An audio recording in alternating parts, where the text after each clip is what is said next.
Alright guys, it's May 12th, 2022, and I have another two-part update today. Please watch until the end and interact with this video so that the algorithm brings you back for more. Governor of Dnipropetrovsk Oblast said on Telegram today that Russian forces fired on the community of Zelenodolsk. The attack unalived one person, injured another, and destroyed an energy infrastructure facility. Luhansk Oblast governor reported that at least 24 residential buildings were damaged due to shelling over the last 24 hours. The oblast is still left without electricity or water for the most part, except the 21,000 residents that still have gas. The head of the Mykolaiv Oblast Council said that 11 people were injured by Russian shelling in the oblast over the last 24 hours.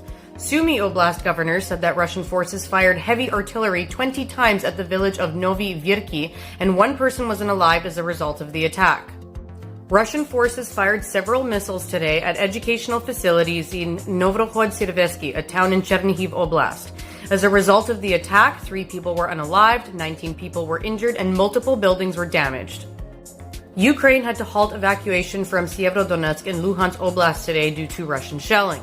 Also today, Russian forces shelled Velika Kostromka in Dnipropetrovsk Oblast with cluster munitions, destroying a local energy facility and unaliving one person. Poltava Oblast governor today said that Russian launched 4 missiles at a big oil refinery in Kremenchuk. The governor added that the details of the attacks will be revealed later. Russian missiles hit Horstritsia Island in Zaporizhia Oblast today. The attack did not damage any infrastructure and no one was injured, but it did cause a fire on the island. According to Russian proxies, extraction of Ukrainian military from Azovstal won't be allowed. Russian forces continue attempts to seize the steel plant in Mariupol while Ukrainian soldiers continue to hold it. However, they have been repeatedly calling on the Ukrainian and world leaders to find a way to get them out of the plant, possibly by organizing an extraction to a third-party country.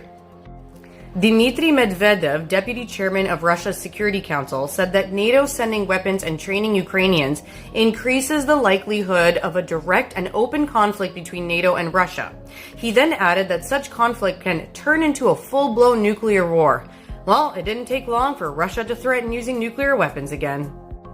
Dmitry Polyansky, a deputy representative of Russia at the UN, said that Sweden and Finland joining NATO would turn them into enemy countries and turn those territories into a target. Obviously, Russia will say just about anything to deter both Sweden and Finland from joining. Now, to hear the good news, watch part 2 of the update coming up. Alright guys, it's May 12th, 2022, and here's part 2 of today's update. Please watch the whole video and interact. Now, let's get to the good news. We got a lot today. According to the recent intelligence update by the UK Defense Ministry, Russia's prioritization of operations in the Donbas region has left Russians deployed in the Kharkiv Oblast vulnerable to the mobile and highly motivated Ukrainian counter-attacking force.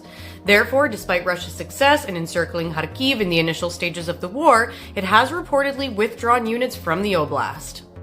Russian troops are seemingly failing to seize new settlements in Donbas.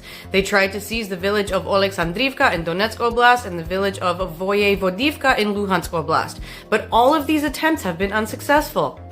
Another Russian ship was hit by the Ukrainian Navy near Snake Island today. As a result of the attack, the 95-meter Vsevolod Bobrov, one of the newest ships to the Russian Navy, caught fire. Currently, the vessel is allegedly heading to the city of Sevastopol in annexed Crimea.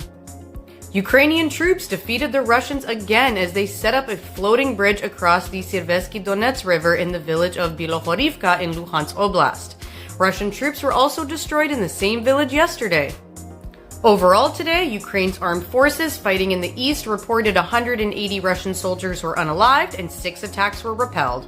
Ukraine's operational tactical group reported that the Ukrainian forces destroyed 6 tanks, 6 infantry fighting vehicles, 2 armored personnel carriers, 2 multi-purpose light armored towing vehicles, 3 self-propelled artillery units, 1 multiple rocket launcher, 4 mortars, and 1 artillery tractor.